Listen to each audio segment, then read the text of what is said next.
Joining me is attorney Joe Burns from the very prominent legal law firm Holtzman Vogel. Joe, how are you? I'm great. Thanks for having me. It's always great to see you. And obviously, you've got many years of experience as legal counsel at the New York State Board of Elections. So you know this in and out in multiple states. Let's start with California and just what a train wreck their election was the last time around when it comes to trying to vote for governor. I mean, it took them forever to determine a winner. It did, and it certainly made national headlines. That it was something that I think everybody in the political world was buzzing about. We know they got a lot of criticism from those of us on the right, which that's not a surprise. But I think even many on the left who in the California political world and people who had a lot invested in the system were not too happy because there wasn't any good way to defend their system and how they run elections. And I think everybody was frustrated, certainly that not only did they not have much of an idea of who had won some of these races on election night, but that it took many days in counting these ballots. Certainly, they have a enormous number of mailed ballots. I think a lot of people were pretty upset as to how it turned out. Well, I remember Ashley, my wife's huge American Idol fan, and I remember her voting for whatever tournament it was, final, whatever it was. And of course, there's millions of people across the country, and then boom, they knew the winner within like minutes. So, isn't it common for folks to say, "Well, wait a minute, if you can count millions of ballots there right away, or in other states or other countries, why does it take so long in states like California?" And look, this is the system that they have developed themselves, and the processes that look, we have in our country. It's a very decentralized system as to how elections are run. They're run at the state level, and and the involvement of the federal government is relatively minimal. Although there is an ability for Congress to get involved when we have federal races, as they have in the past with NVRA, the Motor Voter Law, or HAVA, the Help America Vote Act. But look, we have a very decentralized system, and this is California's problems are really of California's making. They decided to adopt the system that they do, which leads to, again, what we saw, many days without knowing a winner. Yeah, it was a joke, but in your op-ed that appeared in the South Shore Press, you also talked about the fact that, yeah, if you think it's bad in California, I mean, what's the process and system here in the People's Republic of New York? 'Cause, Joe, isn't it just as bad as California?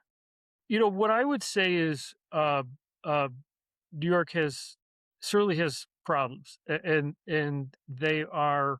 um, they're not exactly what California has, but they have problems, and as I said, they're certainly worthy of scrutiny. The main culprit now, I would say, is this change in the absentee ballot, mail ballot canvassing law back in 2021. And you now have a process. This is a radical departure from what New York had prior to this change. And don't get me wrong; it's not like our system before that was ideal, but the system that we have in place now um, makes it nearly impossible, essentially impossible for any voter or candidate or party leader to call into question an absentee ballot or mail ballot that he or she believes should not be counted, whether the individual didn't apply for it him or herself, or whether the person was not eligible. Um, right now, under the change in the law in 2021, you can no longer a voter, candidate, party leader can no longer object at the Board of Elections to the board's decision to count a ballot. And keep in mind, we have a bipartisan system at our local boards of elections.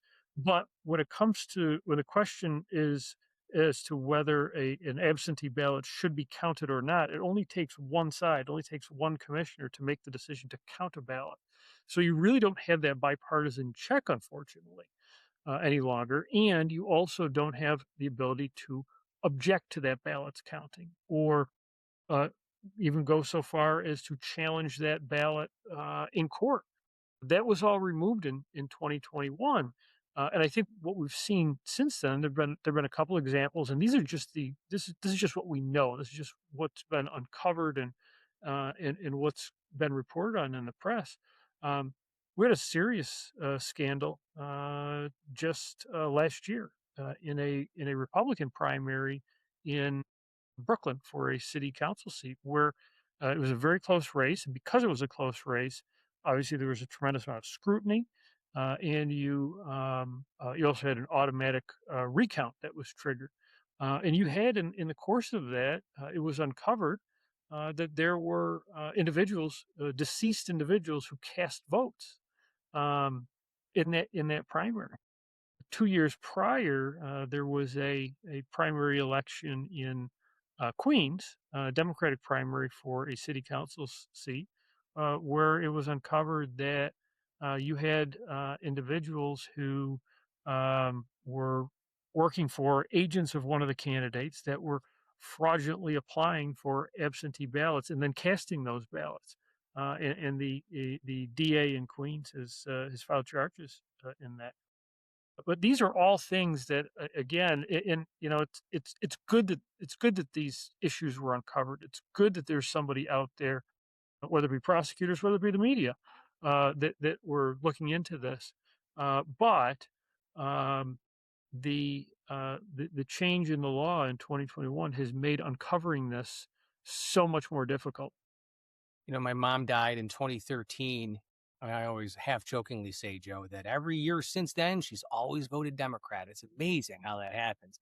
Last question for you. So, again, your op ed in the South Shore Press went from, yeah, California screwed up. They're messed up. It takes them forever to count ballots.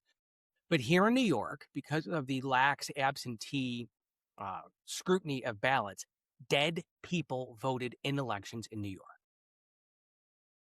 That's what was uncovered in that primary in Brooklyn, from last year. Again, it was a very close primary it was close enough to even trigger a recount, and so, that was uncovered. But that is in fact what happened.